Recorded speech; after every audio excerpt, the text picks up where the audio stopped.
और चलिए हमारे साथ हमारे सहयोगी दिलीप साहू इस वक्त जुड़े हुए हैं। विधानसभा की कार्रवाई का पहला दिन, क्या कुछ हलचल देखने मिली, आइए बताएंगे। दिलीप, एक तरफ जो महत्वपूर्ण आर्थिक सर्वेक्षण पेश किया गया उसमें एक साल में क्या कुछ बढ़ोतरी हुई है, विकास दर में हो या फिर प्रति व्यक्ति आय में, उसको लेकर जानकारी भी दीजिएगा। और साथ ही क्या कुछ कार्रवाई देखने मिली सत्ता पक्ष और विपक्ष की तरफ से।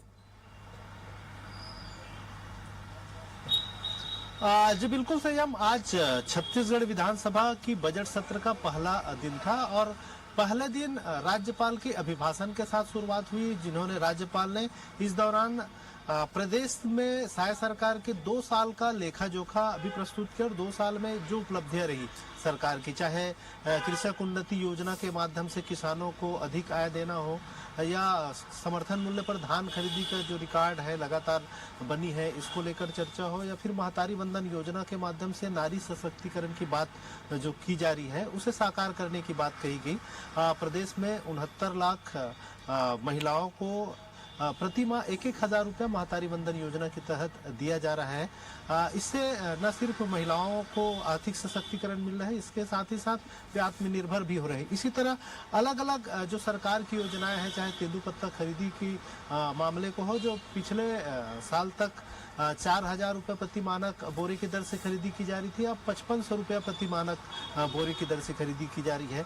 इसके साथ ही साथ भूमिहीन कृषि मजदूर योजना के तहत भूमिहीन मजदूरों को दीनदयाल योजना के तहत जो लाभ दिया जा रहा है, इसमें करीब 5 लाख मजदूर लाभान्वित हो रहे हैं। सालाना उन्हें 10-10 हजार रुपए की राशि दी जा रही है।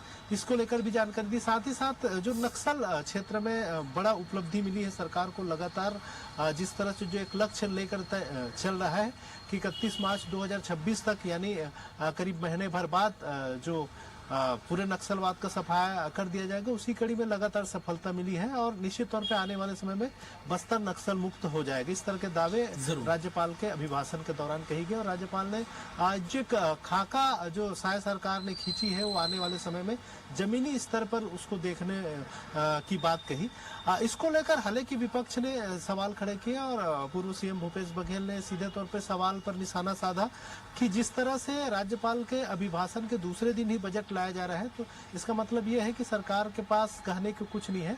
आमतौर पर राज्यपाल के अभिभाषण पर चर्चा होने के बाद बजट की प्रस्तुतियां होती हैं। जल्दबाजी किस बात की, क्योंकि यदि भूपेश बघेल कह रहे हैं तो वो खुद सदन में एक बड़ा वक्त बिता चुके मुख्यमंत्री रहे हैं और कह रहे हैं कि आर्थिक सर्वेक्षण के अगले दिन बजट लाया जा रहा है, तो क्या छोटा सत्र चाहती है जो सरकार है और जल्दी निपटाना चाहती है?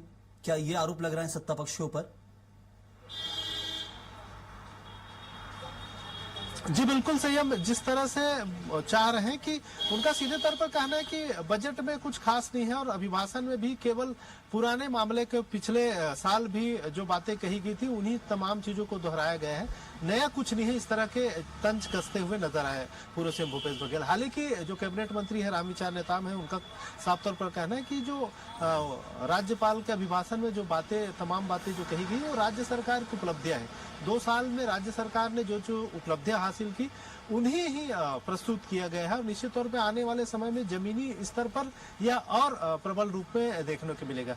इसके अलावा आज आर्थिक सर्वेक्षण रिपोर्ट भी रखा गया 2025-26 का, जिसमें वित्त मंत्री ओपी चौधरी ने सीधे तौर पे कहा कि आने वाले समय में राज्य का सकल घरेलू उत्पाद यानी जीएसडीपी में बढ़ोतरी 11.57% बढ़ोतरी का अनुमान उसमें लगाया है। उनका कहना है कि अलग अलग क्षेत्रों में इसका मुख्य रूप से योगदान रहेगा, जिसमें कृषि की बात करें तो इसमें 12.53% वृद्धि का अनुमान जताया जा रहा है।